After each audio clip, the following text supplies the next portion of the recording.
Good morning and welcome to this policy panel on financial innovation and systemic risk.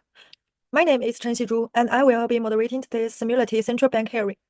We are here to examine how authorities can respond to the rise of AI, decentralized finance, and crypto assets while protecting financial stability.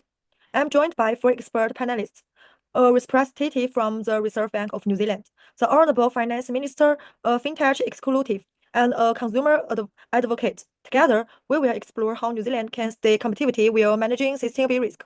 Today's discussion will cover 6 key themes: regulatory expansion, AI bias, digital monetary transmission, the innovation produce balance, CBDCs, and crisis application. Let's begin with our RBNZ representative to discuss the challenges this innovation pose to monetary policy. We are entering a new era of finance. Technologies like AI, DeFi, and global stablecoins are changing how money works, but they also bring the risks. First, monetary policy is hard to use. When people move away from banks and use stablecoins, central banks cannot control the economic as easily through the interest rate. Second, AI is used in lending and training, but many systems are like black box. We don't know how they work, and that makes it hard to manage risks. Third, DeFi is growing fast, but it lacks the safety measures of traditional finance. That makes the system more fragile in a crisis. Finally, a well-designed control bank digital currency, or CBDC, could help. It offers a safe digital option without hurting innovation of the banking system, and it helps the central banks keep monetary policy effective in a digital world. As financial minister, I want to see that financial innovation is not a threat but a strategic opportunity for New Zealand's economic growth and global influence. Technologies such as AI, DeFi, and crypto assets can modify the financial sector, expand the access to capital, and improve productivity. But innovation cannot come to the expense of systematic sustainability. For example, DeFi allows to customize efficient financial products, but regulatory uncertainty still hang over it, creating risks for both users and institutions. That's why expanding the scope of regulation is necessary, but it must be balanced. Over-regulation can lead to the innovation going cease. Under-regulation can expose customers to uncontrolled risks. To achieve this, we support regulatory sandbox, which are controlled environment for the fintech experimentation and public-private partnership to jointly develop secure and inclusive digital frameworks. On central banks' digital currencies, we support the RBNZ's approach. A certain model include banks or wallet providers can enhance monetary policy transmissions without disturbing private credit markets.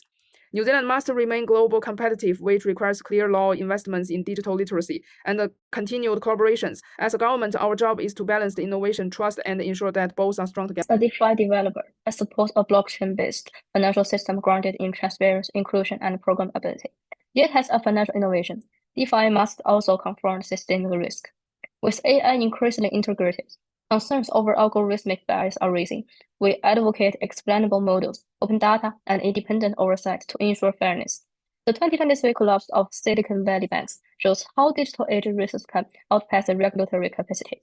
Therefore, we support adaptive global standards and regulatory sandbox over one-size-fits-all models, which may stifle innovation without strengthening resilience. And also, well-designed central bank digital currency can act as public infrastructure that complement private innovation in the DeFi ecosystem, bridging state-backed stability with decentralized experimentation.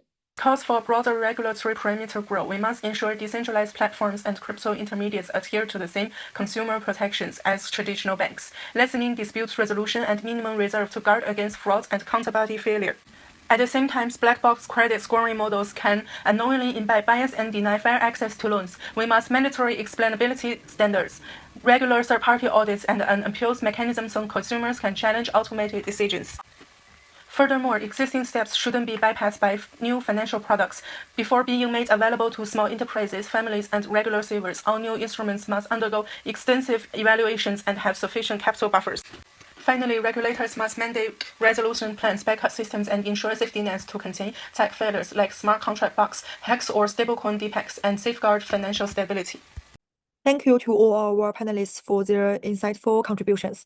From our discussion, it is clear that the future of finance will be shaped by both technological innovation and responsible policy design.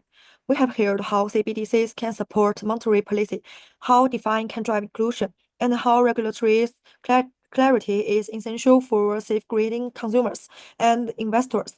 Finally, New Zealand must embrace innovation not blindly, but wisely, by enabling experimentation while enforcing safeguards.